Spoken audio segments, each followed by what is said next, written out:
Okay, so last time we turned a sphere, and if you recall, I had a little trouble finishing up the sphere after, and I figured out why. And that's because when I made this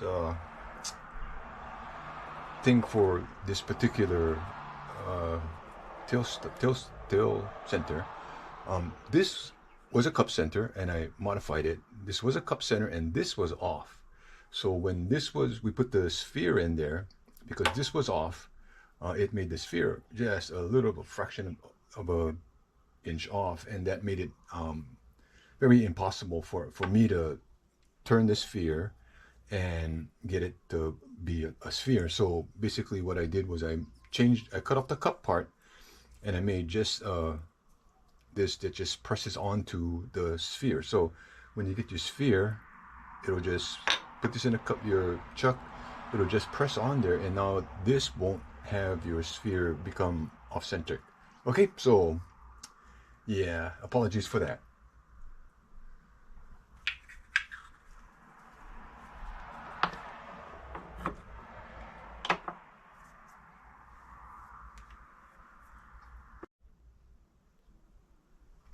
Okay, we were starting again. Um, Sorry for not posting earlier, but weather was not good. It's raining now, so we're back in my basement. And today we're gonna do one of the last spindle turning practice sessions. We're gonna turn a pear, and a pear is one of the more difficult spindle turnings because it has the outside curve, the bottom. The top has the outside curve, but the center has an inside curve, and that's what we're gonna look at today. As usual, I have this mounted between, I mounted in a chuck, and I have this side. I normally do that just so if you get this piece and you want to turn something and you notice that it has kind of a nice spot, you want to use that. So I could have mounted it either way, right? I could have mounted this way and turned this end off, or this way and try to have this. Also, if I didn't already mention, this is gunpowder tree. It's a piece of scrap, horrible wood to turn, but we can practice with it. I always label my wood because, after years of sitting in my wood pile, I forget what that is. Okay, so basically what we're going to do is we're going to do a couple of demo cuts here, and we'll do it in time lapse, and we'll see. Okay, here we go. So this is an outside curve.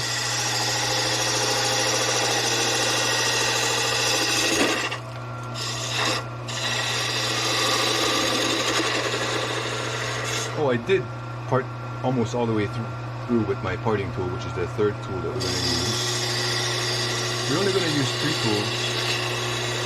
This spindle gouge, the spindle roughing gouge, and the parting tool. So that's hopefully the bottom. Let's see.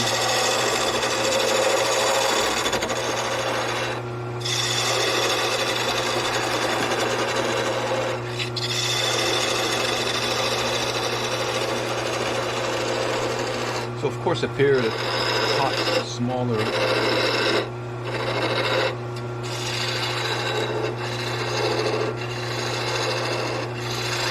You gotta remember to leave room for that point that's in there in the tail center. Okay, so that's the bottom radius here and top radius. And let me stop this, get it on time lapse, and get some wood wasted away.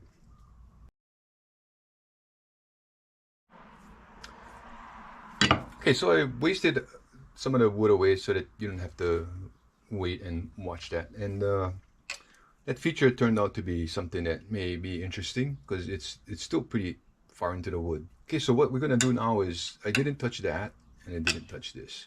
Hopefully that's where our pear will end up. Okay, so basically right now we're gonna do another outside curve.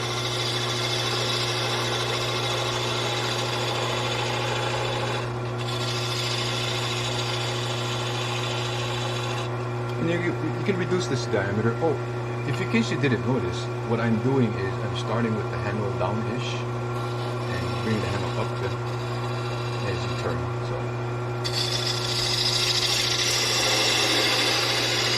So It's a little fat, so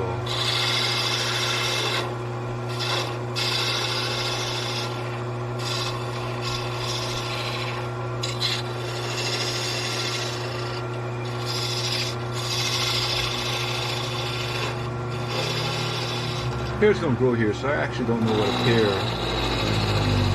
really looks like, except for what we see in the stores. So I'm kind of looking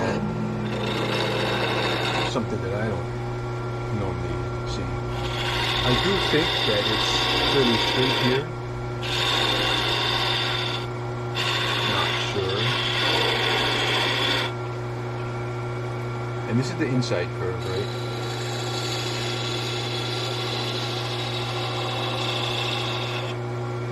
So you do the opposite. So I'm bringing the handle down and rotating the tool. So that's your inside bevel, or your inside curve.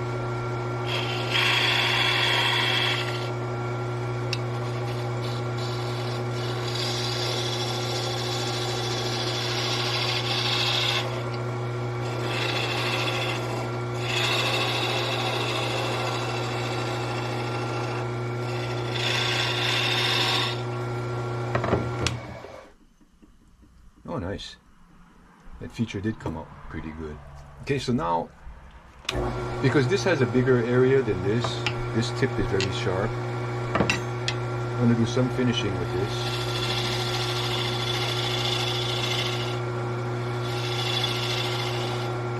I guess you could do this whole thing with this. And you only have to use one tool.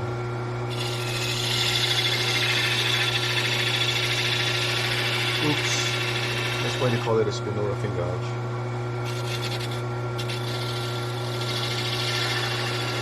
Because it does rough. Now it's pretty rough. Okay.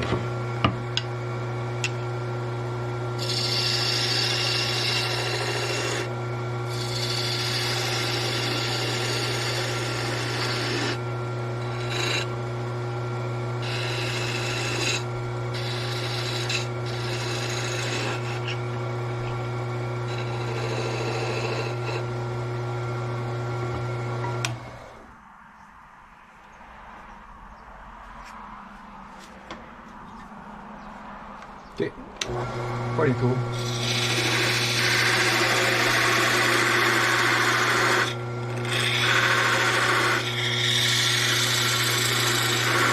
So when you use a parting tool, you need to get a little bit of air in here so that the chips can come out. And then I wiggle back and forth like this as you go down.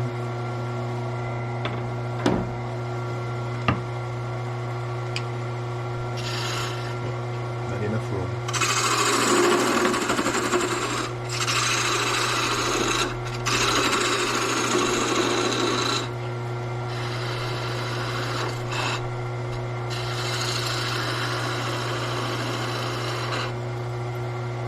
Not bad.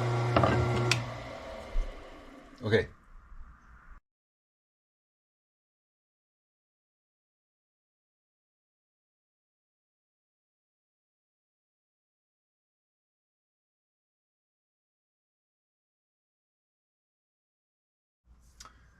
Okay, I'm done sanding. Well, actually, I did a little bit more stuff off camera, so you guys don't have to watch.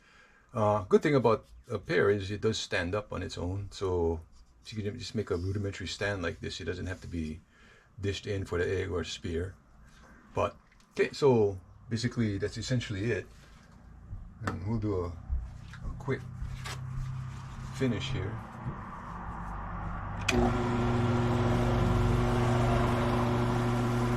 This is that one of the mini grit and shine products that are commercially available. You can make your own beeswax, mineral oil, diatomaceous earth, I believe. And there's different recipes out. You can Google that on the internet. And don't do this because you might get your fingers hurt. And this does have some sanding capabilities, according to the manufacturers who do this. And if you do this several times, you get a smoother and smoother finish. You can see it changing, right? I don't particularly like this, but for a demonstration, it's pretty fun because you get to see what happens as far as the wood goes. So you already can see the color difference between this and if you add more coats.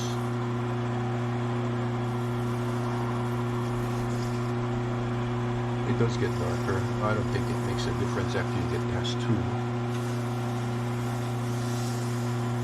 And this is just a paper towel. They recommend you use a cloth, but I choose to use a paper towel because if it gets, I'll show you. Or not.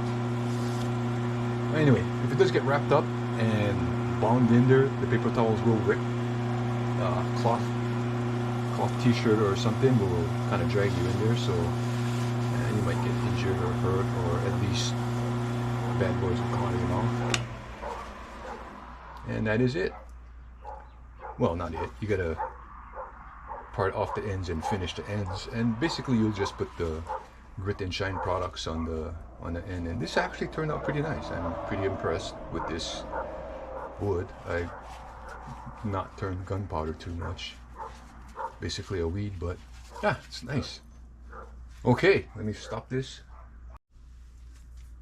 Okay, so I parted this off, and when it's on the chuck, you can actually take away your tailstock, get your spindle gouge, and get this part off. If you do that, remember you only have this little tiny, I didn't finish this side, but you only have this little tiny drive, so you gotta be very careful and not too aggressive and get that little point off, and then you can finish that part with the lathe running. And I did the same with this, the bottom part. Okay, so this is the gunpowder. It's actually pretty nice. And our egg that we did first, and our sphere. All right, I hope you enjoyed this and practice, because everything that you learn with yours, maybe I should make that a dish so that this will sit better. But anyway, so everything that you learn turning these will continue, and you can build on that. And next we'll make a bowl. And all right, thank you for watching. Bye.